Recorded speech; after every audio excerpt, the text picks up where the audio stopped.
सिरसा की सांसद सुनीता दुग्गल ने हाल ही में हरियाणा सरकार द्वारा पेश किए गए अंतरिम बजट पर प्रतिक्रिया देते हुए कहा कि हरियाणा सरकार का यह बजट बेहतरीन रहा है, जिससे हरियाणा के लोगों को काफी लाभ मिलेगा। उन्होंने कहा कि हरियाणा के मुख्यमंत्री ने वित्त मंत्री के रूप में अपना 5वां अंतरिम बजट पेश किया है, जिसमें हर वर्ग के लोगों के हितों को ध्यान में रखा गया है। उन्होंने कहा कि आने वाले विधानसभा और लोकसभा चुनाव में बीजेपी की परचम जीत होगी और बीजेपी अपने विरोधी पार्टियों पर हावी होती हुई दिखाई देगी। हालांकि उन्होंने कहा कि वे अब पार्टी में पूरी मजबूती से काम कर रहे हैं और अगर पार्टी उनको आशीर्वाद देगी, उन पर विश्वास जताएगी, तो एक बार फिर से सिरसा लोकसभा सीट से चुनाव लड़कर संसद में पहुंचने का काम करेगी।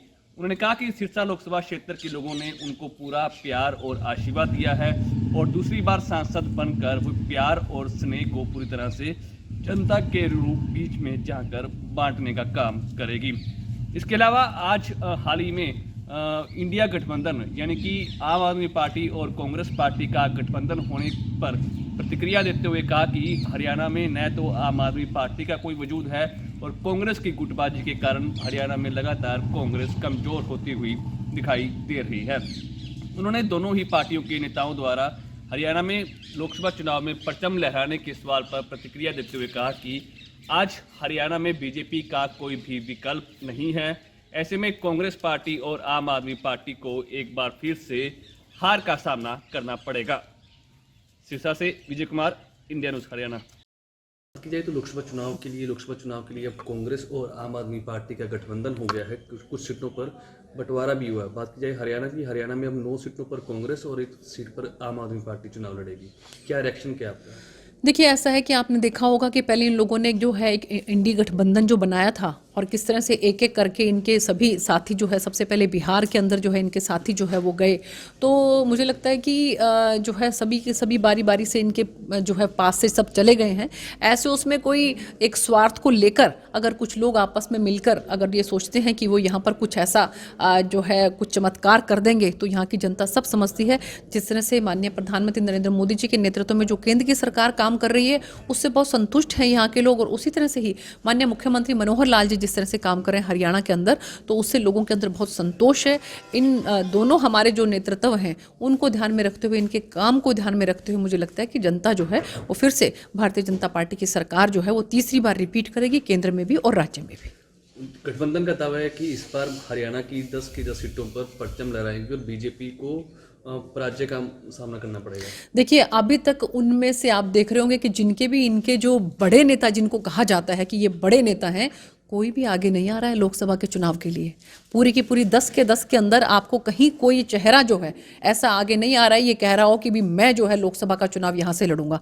ऐसे उसमें जब वो भागते फिर रहे हैं कि कौन सी लोकसभा से कौन लड़ेगा, तो आप समझ सकते हैं कि कितनी तैयारी उनकी है। और आप संगठन की बात करें तो कांग्रेस में किसी तरह का कोई संगठन नहीं है। आप अगर आम आदमी पार्टी के संगठन की बात करें तो उनके जो पूरे प्रदेश के जो संयोजक थे अशोक तंवर जी, वो हमारी पार्टी में आ गए हैं। तो मुझे नहीं लगता कहीं पर किसी भी तरह का कोई धरातल पर कुछ भी इन दोनों पार्टियों का रह गया है। और इसीलिए हमें पूरी उम्मीद है कि जिस तरह का मजबूत हमारा संगठन है और जिस तरह का धरातल पर हमारा संगठन काम करता है, तो सभी कार्यकर्ताओं के साथ मिलकर और जनता ने जो देखा है विकास इन 10 सालों के अंदर केंद्र में भी और राज्य में भी, उसको ध्यान में रखते हुए तीसरी बार जो है वो केंद्र में भी और राज्य में भी भारतीय जनता पार्टी की सरकार बनेगी। आपकी क्या तैयारी है?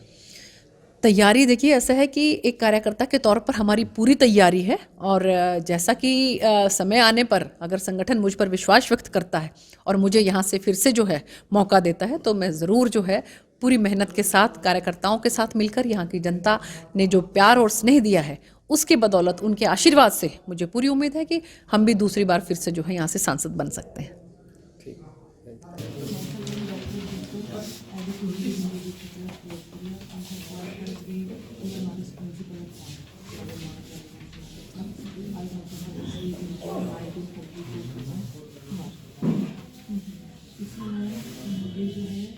बहुत अच्छा बजट जो है माननीय मुख्यमंत्री जी ने जो है वो प्रस्तुत किया है एक वित्त मंत्री के तौर पर।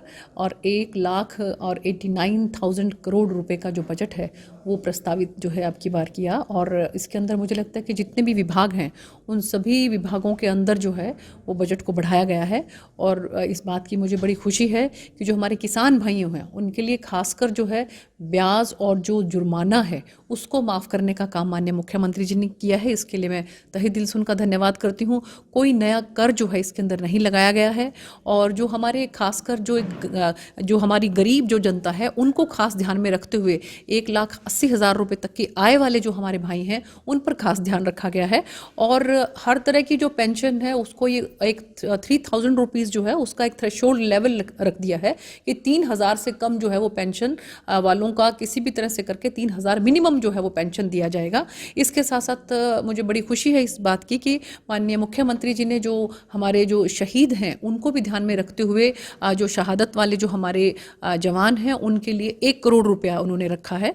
और इसी तरह से ही हम चिरायु हरियाणा है उसकी भी जो स्लैब है उसको बढ़ाया गया है। तो बहुत से मुझे लगता है कि हेल्थ के पॉइंट ऑफ व्यू से भी अगर हम देखें और साथ के साथ एक बहुत अच्छा और काम किया है कि जो वैध कॉलोनियाँ जो हैं उनके लिए उन्होंने ताकि उसकी जो है उसके विकास के लिए 1,000 करोड़ रुपए का बजट जो है वो रखा गया है। तो मुझे लगता है कि सारी बातों का बहुत ध्यान रखते हुए माननीय मुख्यमंत्री जी ने बहुत ही संतुलित और सर्वस्पर्शी और सर्वसमावेशी जो है वो बजट प्रस्तुत किया है। सिरसा की बात की जाए तो सिरसा को भी कोई खास होगा? सिरसा को भी जैसा कि हमें पता लगा है कि जो यहाँ की नगर परिषद है उसको 8 करोड़ रुपया जो है वो सिरसा की नगर परिषद को मिला है। और उससे मुझे लगता है कि सिरसा जिले का भी चहुमुखी विकास होगा। और जीवन नगर में भी जो है एक ITI का प्रस्ताव आया है और मुझे लगता है कि जीवन नगर में ITI बनेगी तो उससे भी हमारे यहाँ के युवाओं को बहुत लाभ मिलेगा। उस बात के लिए माननीय मुख्यमंत्री जी को मैं बहुत धन्यवाद करती हूँ। लोकसभा चुनाव बिल्कुल सिर पर हैं और ऐसे में केंद्र और हरियाणा का जो बजट हुआ है कितना मील का पत्थर साबित होगा? देखिए मुझे लगता है कि पहले केंद्र में माननीय वित्त मंत्री जी ने बहुत अच्छा बजट प्रस्तुत किया था और उसी तरह से ही उसी कड़ी को आगे बढ़ाते हुए माननीय मुख्यमंत्री जी ने बहुत संतुलित जो है वो बजट प्रस्तुत किया है। और निश्चित रूप से मैं ये कहना चाहूँगी कि इसमें सभी को ध्यान में रखते हुए जो बजट किया है। लेकिन हम ये नहीं कहेंगे कि चुनावों की दृष्टि से कोई लोक लुभावन जो है वो बजट प्रस्तुत किया जाए, क्योंकि हमारी सरकार जो है वो एक दूरदर्शिता रखते हुए जो है एक विजन रखते हुए आगे की सोच रखते हुए जो है वो जो हमारे प्रदेश को और हमारे देश को आगे बढ़ाने की काम करती है। चाहे हम केंद्र सरकार की बात करें चाहे हम राज्य सरकार की बात करें, तो इसलिए बहुत ही दूरदर्शिता के साथ जो है एक विजन के साथ बहुत अच्छा संतुलित बजट जो प्रस्तुत किया गया है। माननीय मुख्यमंत्री जी को मैं बहुत धन्यवाद करती हूँ इस बात के लिए।